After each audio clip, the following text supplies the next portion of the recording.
This is PatZi with a Z. Welcome to Joy on Paper Live, a program for writers and those who dream of writing, and for everyone who wants to know the story behind the book. And we have a lot of stories to tell you today because Barbara Hinskke is always writing. Well, and she is amazing. Hi, Barbara. Hi, Patsy. It's really nice to be with you. It's so great to see you. I cannot believe that we are now, the new book is Growing the Circle, book 6 in the Guiding Emily series. The years have gone so fast. They haven't they? Yes. And I will tell you, I love all of the openings of your book, and with all your series, when we get into them, it's like coming home. It's like we're meeting family members, whether it's Rosemont, which I know so well, and we're up to book 11 on that one. We'll talk about that. But of course, the Guiding Emily one, book 6. And I will tell you, the first chapter is so beautiful. 6 pages. In 6 pages, you tell a story. You tell this. You introduce new readers to Emily Main, and you bring in all the family, the Grant, and her husband Grant, and the kids, and you tell it so beautifully. And also there's this inspiring idea of a grandmother's culinary camp. And I thought there's so much in that 6 pages, and also the advice she gives about, for a 5th grader, for somebody who's afraid. And I thought this is beautifully done. Thank you. Thank you. Those books, all my books, that series in particular just has so much of my heart in that.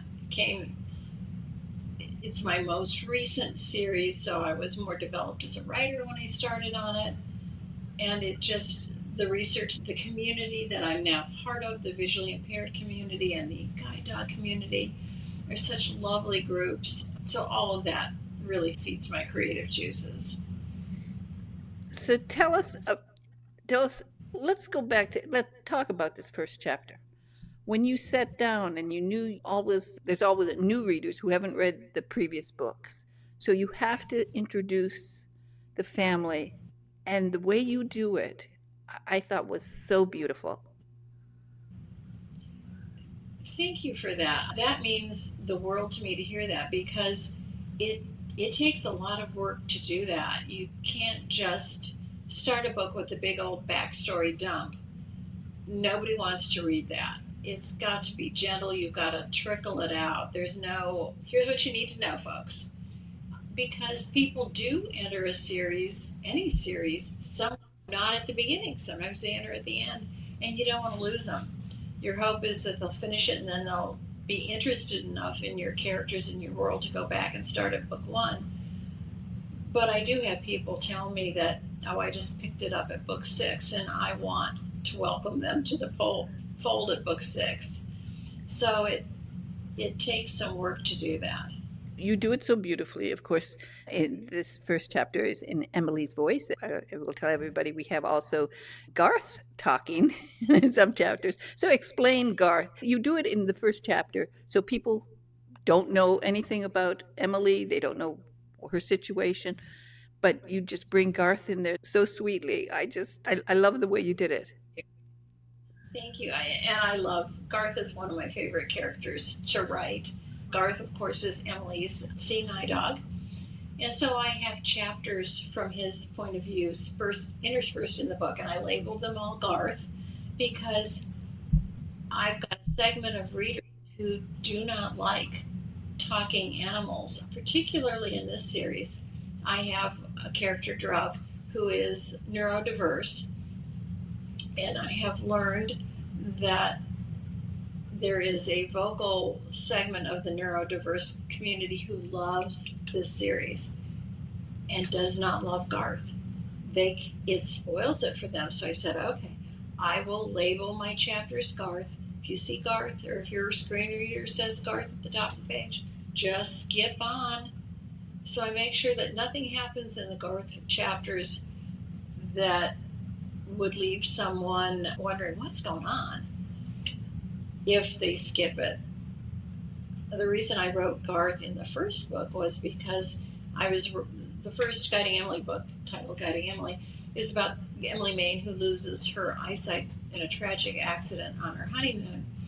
So it's her journey into descent into despair and depression, but also she climbs out of that as she acquires the skills necessary for independent living and gets her life back. But I thought, gosh, that is going to be an awful heavy book, even though it comes out with her having competency again and she is beginning to get back into her real life. But I thought I need to lighten the tone of the book up.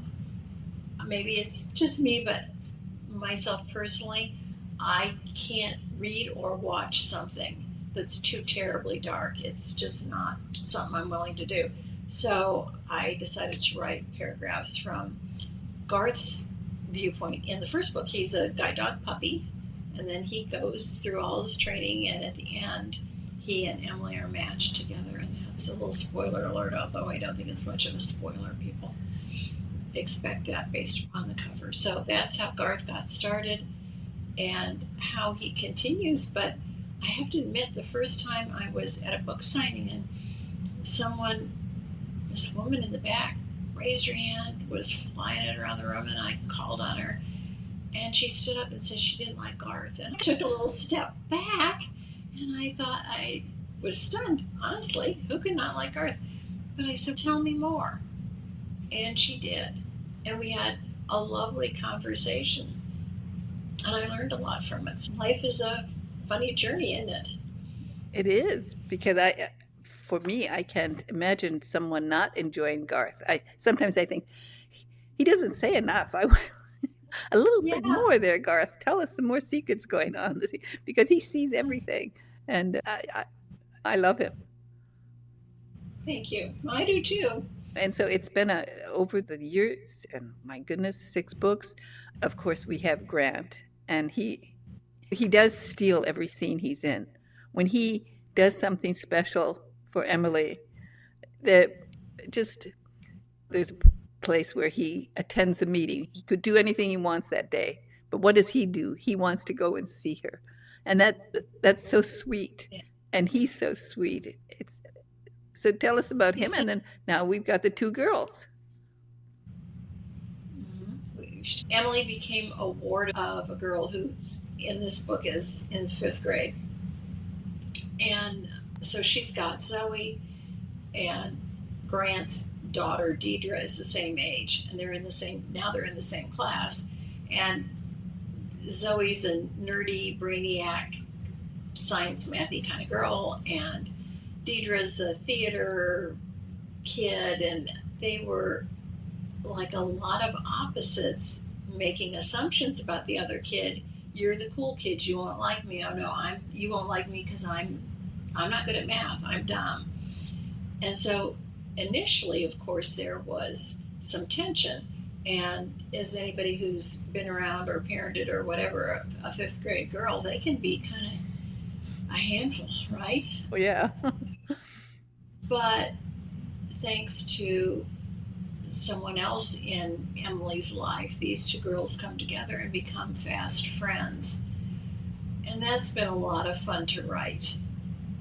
Because I think it transcends not just 5th grade girls, but all of us. One of my best friends in college was somebody who, when I met her, I thought she was from a very wealthy family, was very polished, because she flew to school on a private plane. And I was there on a scholarship with $2 in my pocket that I needed to stretch through the semester. We were so different, and I didn't like her very well, and I don't think she liked me, but we were actually both at the top of our class, and we got paired together by the professors on projects and had to work together. That's what I used to draw on for Zoe and Deidre.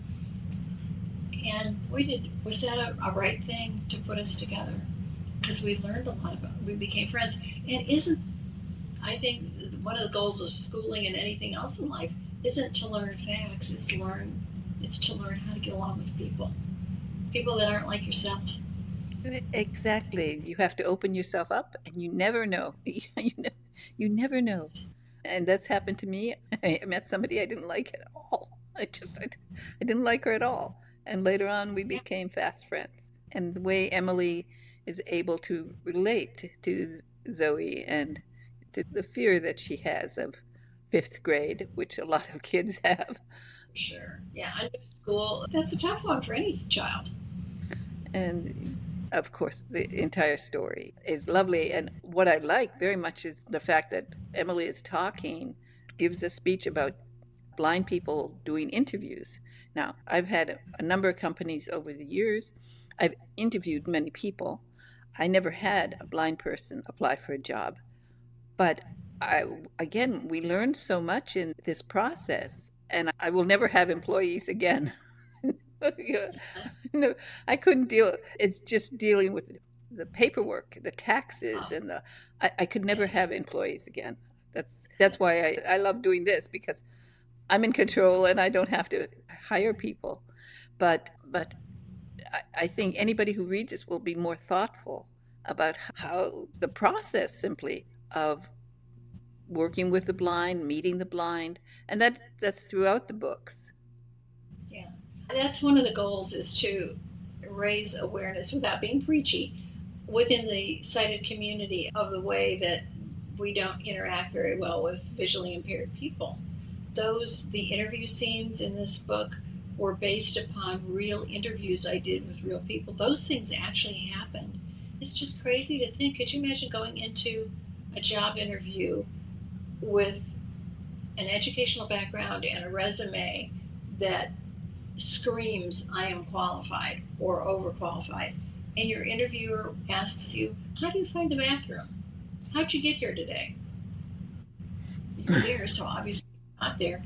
How can you find the difference between the men and the women's restroom? And what if you have to go get something to eat? It's awful. I can't tell you the number of visually impaired people who have gone in for interviews, and just getting an interview is such a euphoric moment for anyone who's visually employed or visually impaired. Then they go in and they said they can oftentimes tell they're not going to get the job, no matter what, that the person interviewing them is not open to any of this. It's heartbreaking, and it doesn't do any of us any good because we're automatically discounting part of the talent, part of society's talent pool on a basis, eyesight, that isn't relevant to the job that they're doing. There are other ways to achieve things besides seeing something on a piece of paper. Well, one of the things throughout, I know certainly I'm more aware if I do see a blind person. It's you have a different approach now once you've read your books. But you've done all these, you've talked to so many blind people. So the Yes. stories, tell us a little bit about some of the problems they've had in doing these interviews, and what are some of the things that, like, I don't know, hurt their feelings or make them feel bad, so that sighted people will know how to react when they do meet blind people. Yeah, I think, and these things, the scene I write is all that stuff I just talked about actually happened to someone. But whether you're interviewing somebody or you're out in the wild and you encounter somebody who's visually impaired, it's fine to offer assistance. It is not fine to take charge. So you shouldn't assume that they can't find a chair in a waiting room. One person said that they came into the waiting room and they had their guide dog, so they could find, the dog can find a chair. But the receptionist insisted upon dragging him over to the chair and trying to sit him down in the chair. If he can feel a chair, he's perfectly competent to lower his bottom into the chair. And asking about activities of daily life, what people can and cannot do, it is not relevant to whether they can do the job. You can ask, are you able to use Excel or Microsoft Word or PowerPoint, whatever is relevant to the job. You can ask about that. You can say, how would you prepare a spreadsheet? Whatever, you can ask job related questions, but you shouldn't be asking, how do you get here in the morning? Where do you live? All those kinds of things. If you're not going to ask a sighted person that kind of thing, don't ask a blind person. A sighted person, you'd ask them, are you competent at Microsoft Word? And they would say yes or no. Same thing with a visually impaired person. It's perfectly acceptable to ask about assistive technology, which, interestingly enough, people think, oh, that's so expensive. No, it's not. The average cost to assist a visually impaired person in a workforce, a desk, particularly a desk kind of job, is a one-time expense of $500. That's it. And visually impaired workers tend to be extraordinarily loyal because it's so darn hard to find opportunities and to get jobs, so they tend to stay. I know so many employers complain about the cost of constantly hiring and training people and getting them to stay. Well, visually impaired workers are sticky. They'll stay. Yeah. And the great thing, I know you've been doing a lot of outreach to employers, trying to explain this and why visually impaired people are great employees. And yes, they are great employees. Not only is there stickiness, but so many people in the workforce, one of the constant mantras we all hear is we want problem solvers, independent problem solvers. We want people who can think outside the box. Being a blind person navigating in this sighted world is like having a PhD in problem solving and thinking outside the box and dealing with constantly changing environments. And I think you and I have been on this earth long enough to know that accommodating change is inevitable in anybody's life.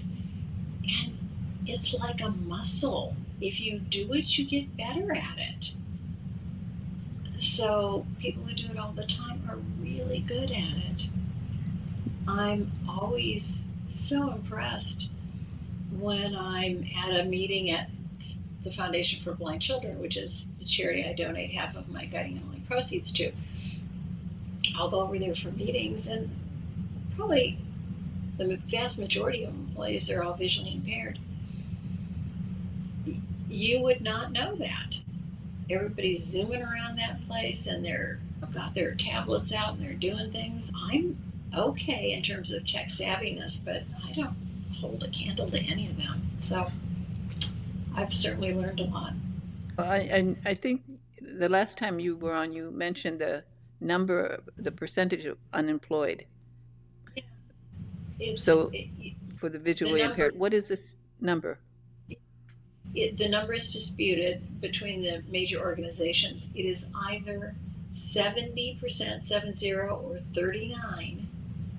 But I personally don't think there's any point in debating which number is really right. I don't want to waste time with that, because bottom line is it's more than what is the average, the current unemployment rate, 4%. It's way more than that. Exactly. It's too much. High. Whatever it is, it's too much.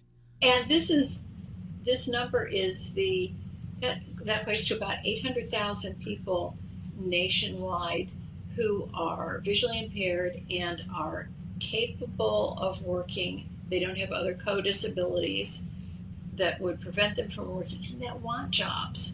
Because a large portion of the visually impaired, or a significant portion, are elderly people. They don't want jobs. But that leaves 800,000 people who want jobs. So many of them were employed in the government until recently. And that, we're going to get political, but my heart has been broken by that. But there are a lot of new companies, tech companies, particularly that do embrace technology and appreciate people who are tech savvy, as yes. So many people who have visual impairments are. And also so many visually impaired people are so well educated. They are very well educated. Yes, they are. Isn't that interesting? I'm glad you focused on that because that is absolutely true. Yeah, I Which was I looking love. into it a little bit. I'm now here in Yeah. Austin, and I have a friend back whose husband is going blind. And she recently started looking into being prepared for the day because eventually Good for he's going to have a problem. But she's looked into where she can help and where she can work and what she can learn, which is something that people have to do. Along the way, while she was investigating, I also did some investigation and realized how many blind people, they read a lot. Many people think, oh, well, yes. blind people don't read. What are audible books and what is Braille? They Yeah. read a lot. Reader. Extraordinarily well read and well educated. And I just want to give your friend kudos for looking into things because so many family members just do the pretend it's not happening game, which helps no one. And a lot of, I've talked to, I cannot believe how many people I've talked to who have been given the news by their optometrist or ophthalmologist that they are blind or are going blind. And they leave there with a, sorry, there's nothing we can do. They don't leave there with, here's the phone number of your local area agency for the blind. Every state has one. They don't leave with resources of, here, I can't help you any further. Go over here. You will get white cane training, you'll get braille training, you'll get assistive technology training and counseling, and how to cook and clean and put on your makeup and all that kind of stuff. So kudos to your friend. One thing There's that just struck me, does Audible Books give free books to blind people or at least big discounts? no, Why, but why not? here's how they do it though. But it's not through Audible. The National Library Service operates. There are a couple of different ways blind people can qualify, and for free, get either talking books that are either machine read. They can get books that they can run through their machine readers, and some of the audiobook companies will donate their files to these services so the blind can get them for free. Because otherwise that would put them in the position of really vetting that somebody is blind. And that's probably something they don't want to do. But there is a couple of different national Well, sources. excuse me, Amazon and Audible Books make a lot of money and they are very tech savvy. And certainly, if somebody is registered blind with an official agency, I think Audible should give them the books free. They shouldn't have to read books read by machines. I listen to Audible books now. It I took do me years too. before I did, but I do, Yeah. and I always select the ones where it's a beautiful voice, often an actor, so you have the full story coming through. You've seen your own Audible books, they're great. You have Thank you. wonderful narrators for both series. So definitely, I think this is something, well, let's just say you're a little bit of a big shot in this world.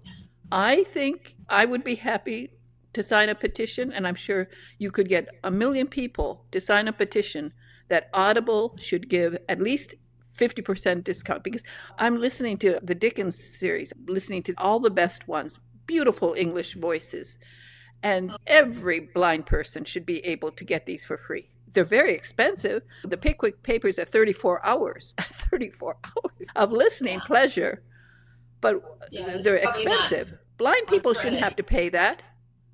Yeah. And they may get that through Bard for free too, because I bet you Audible has Well, you check donated it out that those. they're getting the proper ones because they have cheap versions of all of these Audible books, but the voices aren't the same. You want Yeah. a brilliant narrator. It's The just, narrators make yeah. all the difference. Once in a while, I usually listen to the sample first, and once in a while, I get a hold of somebody and I'm like, I just can't stand this anymore in my ear. But there are so many that have beautiful voices. I tend to go to the Yeah, British ones. I love British voices. So I do too. so I They're listen so to comforting. British ones.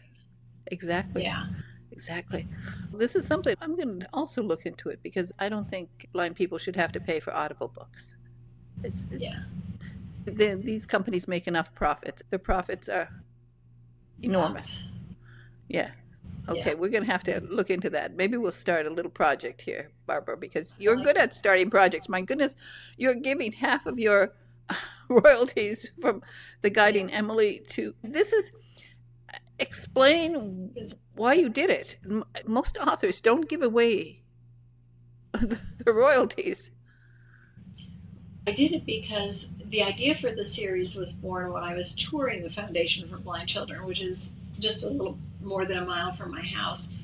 And I'd never been in. I'd met the development director the prior week at a private gala at a gala dinner to benefit a private library in our area. Anyway, so he invited Brian and I to go visit, and we did.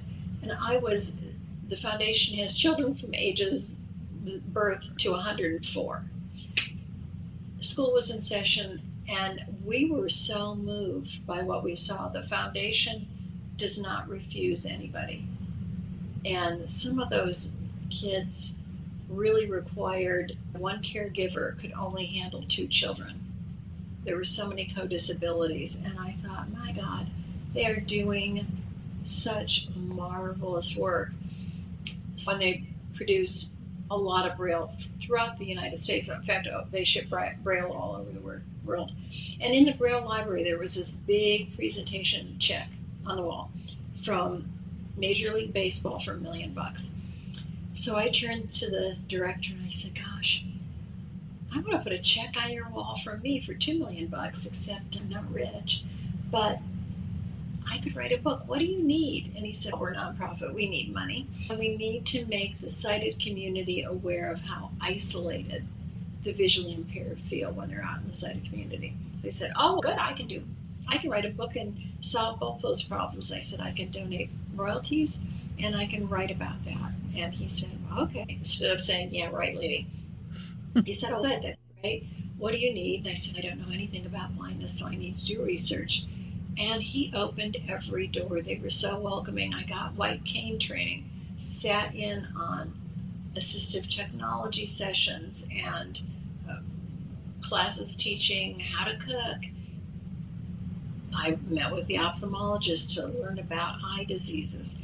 The most significant thing, life-changing, I will never forget. White cane training was pretty unforgettable, but because they blindfold you and you really can't see, and then you go out, and got to the point where I did my solo walk and actually had a panic attack, and so had some of that experience. But the most significant thing was attending a group counseling session of newly blind adults who were brave enough to sign a waiver to let me sit in on them, and to hear about their fears and their panic attacks and the things that they overcame to regain their lives was unforgettable.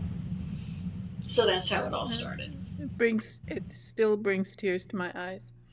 Yeah, me too. What you've done with the Guiding Emily series is so very, it's just beautiful. Really, Thank you. It makes me emotional to think that how wonderful you are.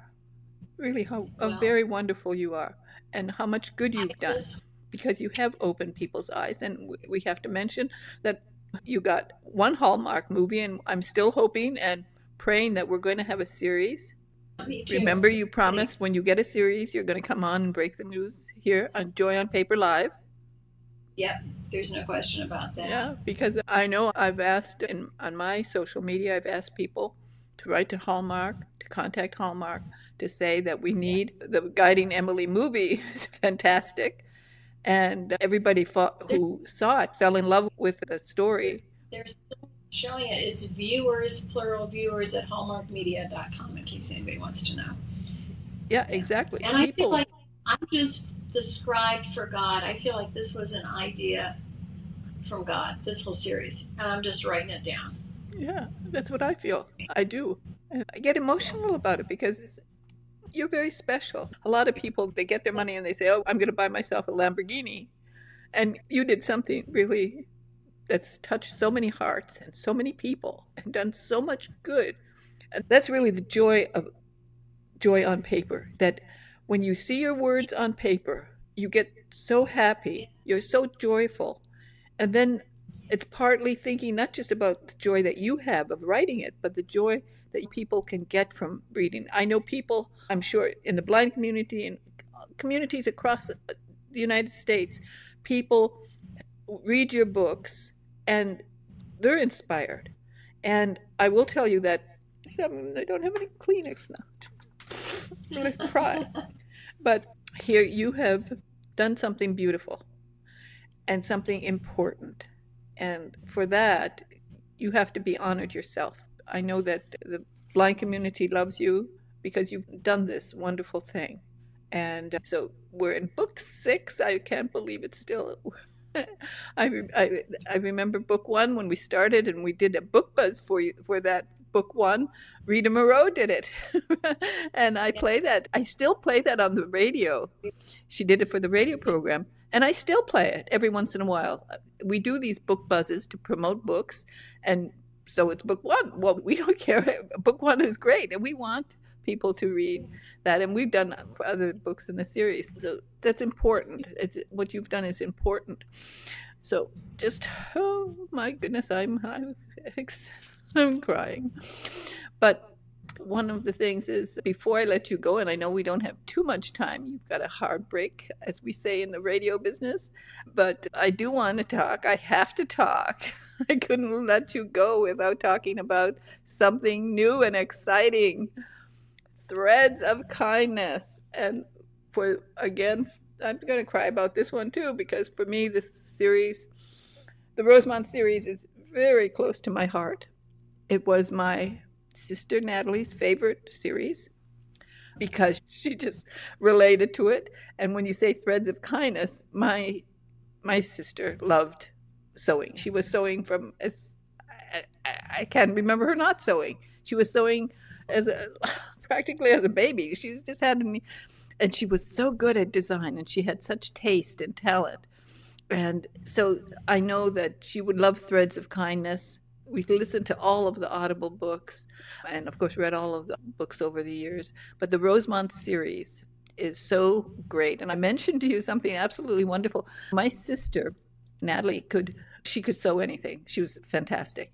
And she collected threads. So when Threads of Kindness, it reminds me, she loved threads. She had drawers and boxes of them. And of course, she loved the old ones that were on wooden spools. She didn't like the plastic ones. It was just beautiful. Sometimes she'd adjust them, change them, move them around, do them by colors. And so she had so much fun playing with her threads. And in Threads of Kindness, you mentioned bobbins, which is something that the minute I read that, I said, oh my God, it brought back how I hadn't thought about bobbins for years. It just never even crossed my mind, because it was actually a horror story for me. Because when I was in high school, they made you take, either you took sewing or you took a home ec. Of course, I was always great at baking, so I took the sewing. I didn't want to take the sewing. I would have taken the home ec, but it was a small school. They knew I knew how to cook, made me do the sewing. They had done the same to Natalie. She could sew better than the teacher. She could draw her own patterns. And so she was put in the cooking class, and she hated cracking eggs. She thought they were icky. She didn't want to crack an egg. And I'm stuck in this stupid class trying to learn how to fill a bobbin. And every time the thread would go all over the place, and I don't know what, let alone put it in. And you know how when you put in a bobbin and then you try to pull the thread up and it gets all unraveled, and fond memories you brought back to me. And we bonded over that. I could sew, and I did as a young woman, because my mother and my mother was, both my mother and grandmother were haute couture level seamstresses, although I didn't realize it at the time. As a child, they made all my clothes, and I felt put upon. I wanted store-bought stuff, not realizing I really had a bespoke wardrobe at the age of 6. But I'm with you on that. The thought of is adjusting a bobbin tension. Oh, please get out of here. I never did that. They don't make you do home ec anymore. They make you do, I don't know, all sorts of weird classes. You've probably heard there's a trend of, they call it granny crafts. I Yeah, don't know whether to be offended by that, but yeah, but now it's back in yeah, style it is, to and pa- knit, particularly crochet, crochet. sew. Yeah, Yeah, which is great which because is it's good. great. It's good to have. It is good. So Yeah, tell we us a don't little all bit need about to. Threads of Kindness. It is book 11. My goodness, and it comes out in October. Yeah, and I had so much fun writing this, particularly now when the news is strident, to say the least. And so I go to my little world in Westbury where there are bad guys and challenges, but everybody's basically kind to each other and looks out for each other, and it's so comforting to be there. So this one is, I think, a little interesting. I focus on Anita Archer, who owns a local bridal shop, and she's been collecting beautiful old vintage sewing machines her whole life, and she inherited the shop from her grandmother. Her mother worked there too. So she's going to open a sewing machine museum, and she's got a new place to do and to open it on the square across from her bridal shop. And everything is going well until it isn't. And she's got some real interesting discoveries in the basement, two of them, for this bridal shop. So I write about that. That was fun.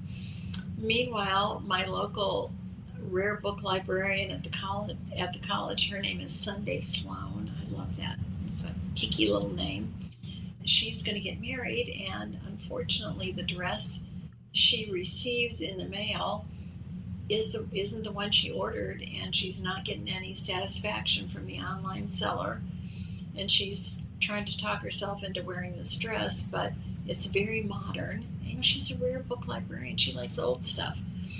So Anita, the bridal gal, and her crew decide, oh, we can make her the dress. And they decide to do it on an old Singer sewing machine that is on display at the college library. There's a little exhibit space, and Sunday told Anita, why don't you drum up some interest in your soon-to-be museum by putting sewing machines over here. Anita does, and then she decides, okay, I'm going to sew this dress online. We're going to have the dress cam, that eagle cam that was so popular recently. Yeah, watch eagles hatch. And the whole thing's a big success, and I had so much fun writing all of that. In fact, I had so much fun. Usually, when I finish a Rose Month, then I'll go and start researching an Emily book. The Emily books are really heavily researched, meticulously researched, because it's my obligation not to get it wrong. They're a lot of work. And I decided, you know what? There were so many ideas that I wanted to continue from Threads of Kindness. So I'm now writing, I just started last week writing the 12th Rosemont, and I'm already 10% of the way through. And I'm just enjoying it. It's my Well, little happy place. it's a great series, and everybody, you should pre-order it. It comes out in October, and Barbara will be back here when that happens. I'd love to. Nothing I'd love better. And meanwhile, before I let you go, and since you've said that you would talk about it, something happened to you that, again, you are an inspiration to so many people, and people will pay attention to what you say. And something happened to you that I think is a learning experience for everyone. Yeah. So, do you want to talk about it? And I do. I want to talk about that. Last May 12th, I had a TIA, which is a transient ischemic attack, or mini stroke, as we all know it. In the evening, 8 o'clock in the evening, watching TV with my husband, I had a little visual disturbance in my eyesight from my right eye. And I turned to say something to him, and I could think the words, and I wasn't slurring them, but the words coming out of my mouth weren't the ones I was thinking. It was weird. My husband's hard of hearing, so he didn't pay any attention. I got up to unload the dishwasher, and I had no numbness or weakness in my hands. Everything was fine. Dishes are heavy, taking them out of the dishwasher, and I thought I was fine. But I went to ChatGPT, sat down on my computer and tried to query what was happening to me. And this really freaked me out. I could think the words, but I wasn't typing the words I was thinking. Like the word elevator was in the query. I wasn't thinking anything about an elevator. Tried it again, same thing. And I decided, oh, okay, I'm in trouble. Went to my husband to tell him that, and it had cleared. I was fine. I was fully articulate. I went upstairs, took my blood pressure, 135 over 70. Fine. And that, what I should have done was taken a baby aspirin, called 911, and gone to the hospital. What I did was just go to bed and say, in the morning between primary care physicians, but in the morning I'll see if I can't get an appointment with a neurologist or something, which you, at least in Phoenix, Arizona, you can't. You have to get to them through a hospital setting if you don't have a neurologist. I woke up at 6 in the morning. I texted my 2 neighbors, told them what happened. They both said, oh, for heaven's sakes, get to the hospital now. So I did. Spent overnight in the hospital. It had all cleared on its own. My only risk factors were my age. My only risk factor was my age. I had low blood pressure and normal blood pressure my entire life, and my cholesterol was low. So go figures, my age. But they sent me home with a baby aspirin a day and a statin, a low-dose statin that I'm taking, because I guess within the first 48 hours of a TAA, your risk of having a big major stroke is about 50%. And that's why you don't want to have somebody your husband drive you to the hospital, because what's he going to do if you have a stroke? So I did some things wrong and I did some things right, had follow-up tests, clean bill of health, but now I'm on a regime that should prevent any of this for the rest of my life. It did no damage. I feel like I was very lucky. And since this happened, I've talked to so many people who have said, oh yeah, I was in at the doctor recently and they told me I had a TAA sometime in the past. I didn't know it. Who knows, maybe it happened when they were sleeping and they couldn't have known it, but it certainly isn't something to ignore, that's for sure. I'm glad you asked, because I do like to tell people that. So you look for droopiness on one side of your face, speech impairment, inability to hold your hands up, weakness in your limbs, and visual disturbances. Any of that wheels up in an ambulance to the hospital. And that's it. There's my PSA. Okay, thank you. That's an important one, because people will listen to you and people will pay attention, because, you know, anybody who's been around you, who's read your books, they love you. And the thought of what you went through is just a reminder to them to check themselves out, because there are these signs, there are these things you should do. And one of the things, as you mentioned, I think you mentioned it, or since it happened to you, I have been investigating and trying to discover what are the signs and all of this and how to help people, because I have a friend who's always been nervous about having a stroke. And now I've learned things just since I discovered what happened to you, and that I want to help people to understand and to look for things, and really to demand from your doctor that he looks at things or she looks at things and take that into consideration and tell you what to do and what to be prepared for. And one of the things, of course, is get to the hospital. No, don't get to the hospital. Get an ambulance, because the ambulances, they are prepared. They know what to do. They're trained, and they know which hospitals in your area treat strokes. Not every hospital is good at strokes. You don't want to go like to your corner hospital that might be very good for cuts and bruises and stuff, broken legs, but they aren't prepared. They don't have the staff, especially like at night when you got it, or early in the morning, because most strokes are early in the morning when people get out of bed. And of course, again, you get in the hospital at that time. If it's the wrong hospital, it's a difference between your life and death. Yeah. And if you go, if I can break, go in and the ambulance, you skip the lines. Yeah, exactly. Yeah, if you don't want to sitting in So you don't want to sit for Yeah. 2 hours in an emergency room, which nowadays you do, because it's funny. Actually, in England, I got sick. I didn't know it at the time. I went to there you have to see the doctor before you can go to the hospital. I went to the doctor. I said, I'm sick. There's something wrong. And they said, wait. And in England, you wait. You have these waiting rooms that are like 30 people ahead of you. And I was American and I didn't wait. So I just laid on the floor. I didn't really have to lay on the floor, but I just laid on the floor and I realized they're going to pay attention to me. So, Good for you. so they you. did. But yeah, Yeah. get an ambulance because every minute counts. It's the brain cells that are damaged.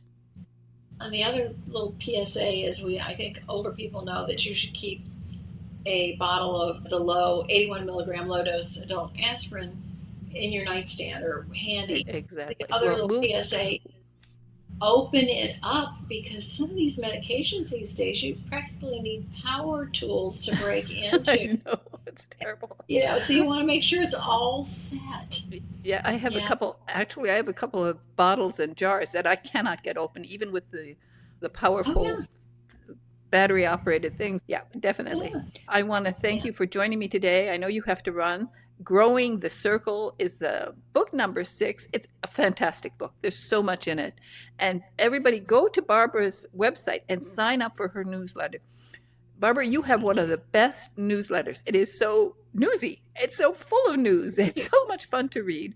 I look forward, when I see it coming in my mailbox, I say, I don't care about anything else. I have to read your newsletter first. That's so sweet. Thank you.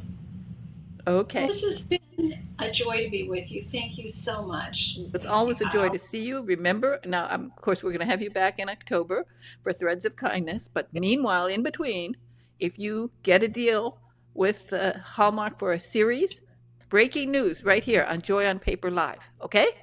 You'll be first to know. Absolutely. Okay, Barbara. Thanks again for joining me today. You're a joy. You're always a joy to talk to. Bye-bye now.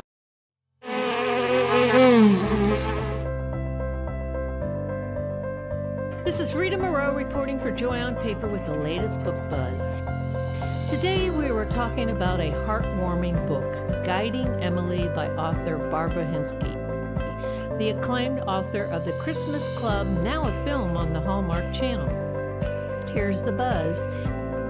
Emily Main had it all, a high-powered career with a leading technology giant and a handsome fiancé bounding up the corporate ladder. Their island wedding and honeymoon were idyllic until a tragic accident causes her retinas to detach. Her well-ordered life is shattered. As all treatments are unsuccessful, she slips into blindness. How will those around her cope with her tragedy? Can she rebuild her life in the most unwelcome new normal? Meanwhile, a black lab puppy named Garth fulfills his destiny to become that most esteemed of all creatures, a guide dog. Guiding Emily is a heartwarming tale of love, loss, and courage as Garth and Emily make their way to each other. Sometimes the perfect partner has 4 paws. Readers should know that Guiding Emily was conceived during a tour of the Foundation for Blind Children by the author. Barbara Hinskes was inspired and moved by their mission and is donating half of her proceeds from Guiding Emily to the foundation. Barbara, you should know, is the best-selling author of the beloved Rosemont series. Now that her novel, The Christmas Club, has been made into a Hallmark Channel movie, she is completely starstruck and thrilled to have her work on the screen. Amazon and BookBub best-selling author Barbara Hinskes does not disappoint. This is Rita Moreau reporting for Joy on Paper. Rita Moreau, buzzing off for now.